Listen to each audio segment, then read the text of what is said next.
ఒక cute story చెప్తాను, మీరు రోజంతా మర్చిపోలేరు, ప్రామిస్. ఒక పెద్దాయన చినిగిపోయిన బట్టలతో ఒక 16 ఏళ్ల అమ్మాయిని తీసుకొని ఒక పెద్ద హోటల్ కి వచ్చారు. అక్కడ ఒక వెయిటర్ వచ్చి వాళ్ళ ముందర మెరుస్తున్న 2 గ్లాసుల్ని పెట్టాడు. నీళ్లు పోస్తూ, సార్ మీరు ఏం ఆర్డర్ చేయాలనుకుంటున్నారని చెప్పాడు. ఆయన అంటారు, నేను నా కూతురికి మాటిచ్చాను, నువ్వు డిస్ట్రిక్ట్ ఫస్ట్ వస్తే ఈ సిటీలోనే పెద్ద హోటల్ కి తీసుకెళ్లి తినిపిస్తానని చెప్పాను.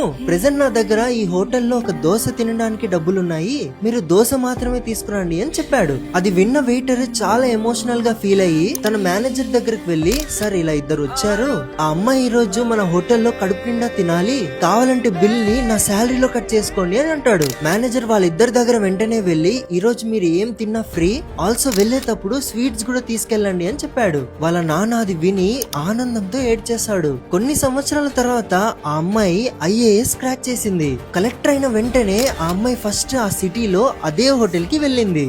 ఆ హోటల్లో ఏమో IAS మేడం వస్తున్నారు, మొత్తం రెడీ చేయండి అనేసి గ్రాండ్ గా రెడీ చేసి పెట్టింటారు. అక్కడున్న అదే హోటల్ మేనేజర్ మరియు వెయిటర్ ని పిలుస్తారు. పిలిచి, కలెక్టర్ మేడం, నేను కొన్ని సంవత్సరాల ముందు వచ్చినప్పుడు మీరు నన్ను మా నాన్నగారిని ఫ్రీగా తినిపించారు, ఇలా చాలా తక్కువ మంది చేస్తారు. ఈవెన్ మా నాన్న బట్టలు చినిగిపోయినా సరే మీరు లెక్క చేయకుండా హ్యూమానిటీ చూపించారు. దానికోసం ఈ రోజు హోటల్లో ఎంత మంది తిన్నా ఎంత బిల్ అయినా మొత్తం నేనే కడతానని చెప్తారు. ఆల్సో ఆ వెయిటర్ కి మరియు మేనేజర్ కి బెస్ట్ సిటిజన్ అవార్డ్ ని ఇప్పిస్తారు. సో గైస్, ఎగతాళి చేయడం చాలా ఈజీ, కానీ ఇలా మానవత్వం చూపించడం చాలా కష్టం.